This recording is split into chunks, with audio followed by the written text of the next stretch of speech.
nativity rates in Iowa, Michigan, Ohio, Pennsylvania, and Wisconsin did not keep Barack Obama from winning those states in 2012.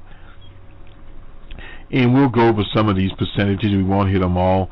Louisiana 78.8. That was in 2010. Percentage of people residing in the state who were born there in 2010, and shaded by the 2012 vote. Nonetheless,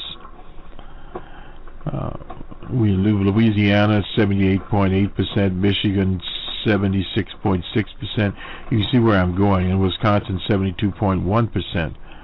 Mississippi 71.9%, Iowa 71.7%, West Virginia 71.1%, Kentucky 70.3%, Alabama 70, Minnesota, a blue state, they're in blue and red incidentally, at 68.8%, North Dakota basically the same thing, and Illinois, the president's home state, 67.1%.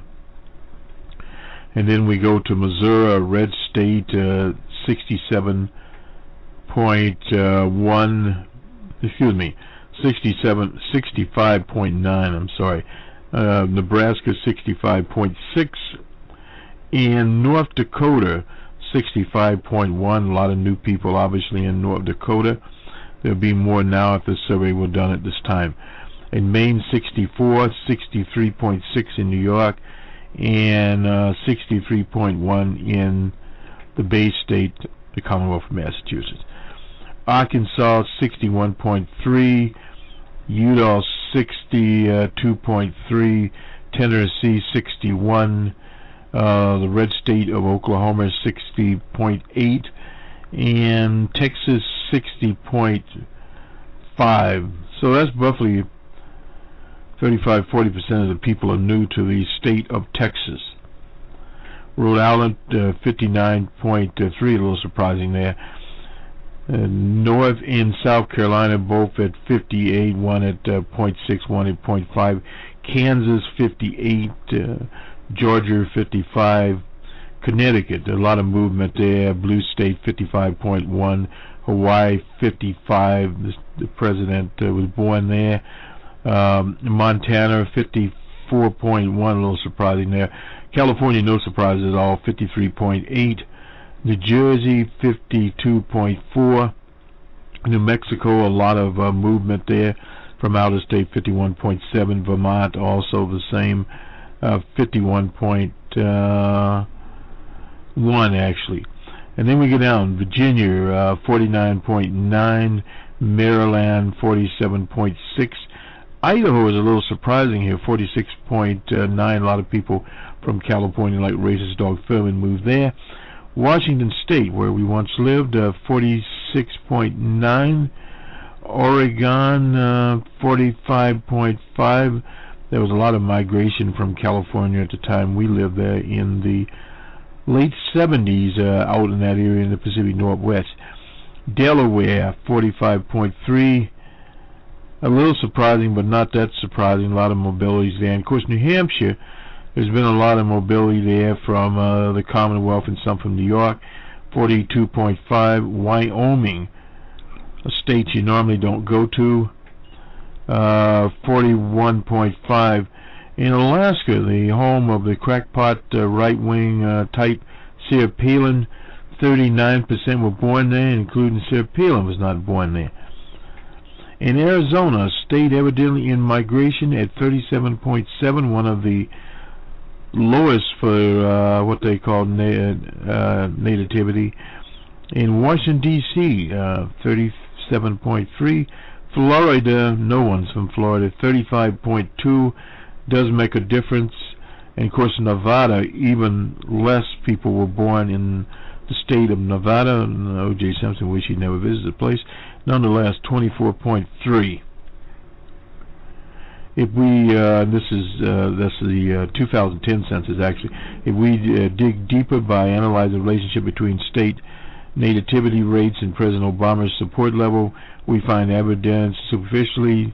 Nativity rates tell us little, as Chart 2 indicates. This is only a weak negative correlation, and we won't get into that, between state nativity percentage and percentage of the vote the president received in 50 states plus the District of Columbia. And we go on here to look at a little of this. Needlessly, a case-by-case basis, nativity rates can tip us off to important changes within the state, while it doesn't tell much about Nevada, for example, which has always had been a state with a high number of residents born elsewhere. Probably for our purposes, the crystal ball's home state of Virginia exemplifies how nativity can matter as part of the demographic discussion. Chart 3 details the nativity percentage in every state over the last century, 1910 to 2010. And many states have relatively stable nativity rates, which were roughly 3 or 4 residents were native born in the past 100 years. However, relatively sharp drops in nativity explain a lot in a few states, including Virginia, which has gone from having one of the nation's highest nativity rates in 1910 to having one of the lowest in the 2000 census. And we'll give a few examples of this. In 1910, that was when a lot of African Americans still lived in Alabama. 86.9% were native born. In 2010, that's 70. We won't even get into Alaska; they weren't in the business. Arizona in 1910, 38.6%. Not a lot of change there. 37.7% in 2010. Arkansas, 67.1%, a land of opportunity. Many people left there, and now it's 61.3%. Not a lot of migration there. In California in 1910, it was a sparsely populated place. 38% of the people were born there. Now 53.8% were born. State of Colorado in the Rocky Mountains, 29.2 and 42.5 in 2010.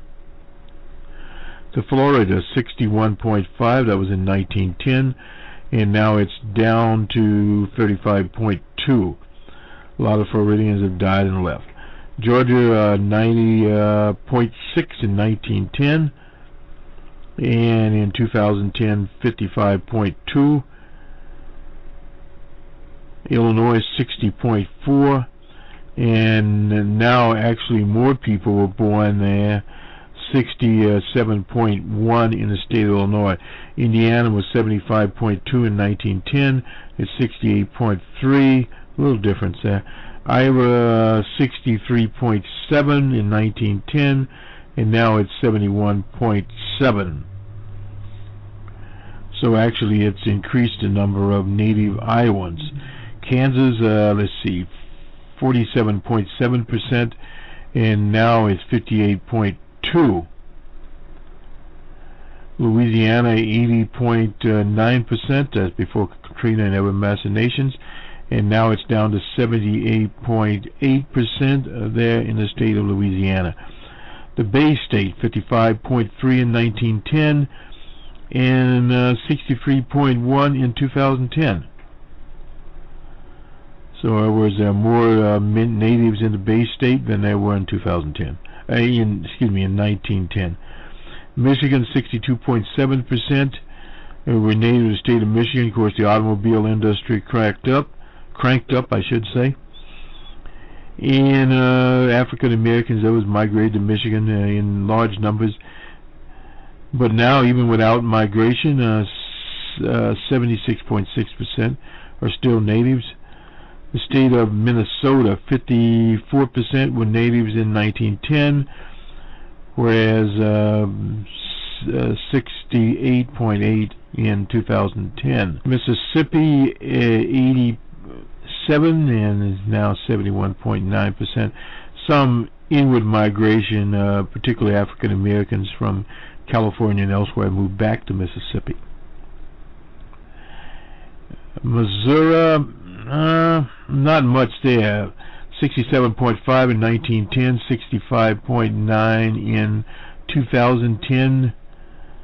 Montana in 1910, only 26% basically, and it's 51.1 now. Nebraska, 50% of the people were there in 1910. It was just on the plains, and 65.6% in 2010. In urban states of notoriety, state of New York, 62, and it's 53.6 natives now, so it's basically unchanged. State of North Dakota, 34.3% of the people were natives, and of course the Native Americans hadn't been declared citizens at that time. Now it's 68.6. That's in 2010. It's much more now. Ohio, 74, and it's now 75. Not much. See, Oklahoma, 31, and now it's 68. That state was a frontier, no doubt. Same with Oregon, 33.5, and now 45.5. Pennsylvania, 73, almost 74, and it's 74 now. It really hasn't changed at all. Tennessee, 85.7 in 1910, and 61 now, so out migration there. I guess they couldn't make moonshine anymore. Texas, 71.1 in 1910 with native Texans, and now it's down to 60.5 and continuing, no doubt about that. Utah, 65.1 with natives in 1910, and now not much more. It's still an isolated case out there. 62.3 religious faith with the Mormons. Virginia, almost 90%, 87% in 1910, down to 49.9. Washington State, 23% in 1910, now 46.6%. In Wisconsin, 66, we'll call it 69%. Now it's 72.1. Not a lot of people moving to Wisconsin. And the whole U.S. as a whole, 66.5% in 1910, and now it's down to 58.8%. So it's of native-born people. So this does it for the Center and the Crystal Ball. And you periodically get stuff from our counterpart. We call it the Ouija board. Hell of a way to do politics. But nonetheless, this is dated 13 May. This is from the Pew Center for the People and the Press.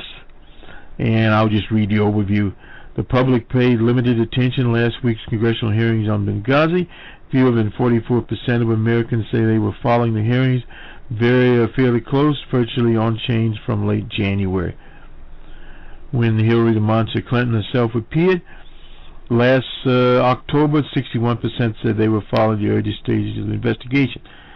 The national survey by the Pew Center, conducted May 9th through 12th, 10,000 people there, finds Americans are deeply split over how the administration and congressional Republicans are handling the situation. 40% said the Obama administration generally has been dishonest when it comes to providing information about Benghazi, but 37% say they are generally honest. When it comes to Republican leanings, 36% say Republicans have gone too far in the hearings, and we'll hear a little bit more about this in an article from Politico.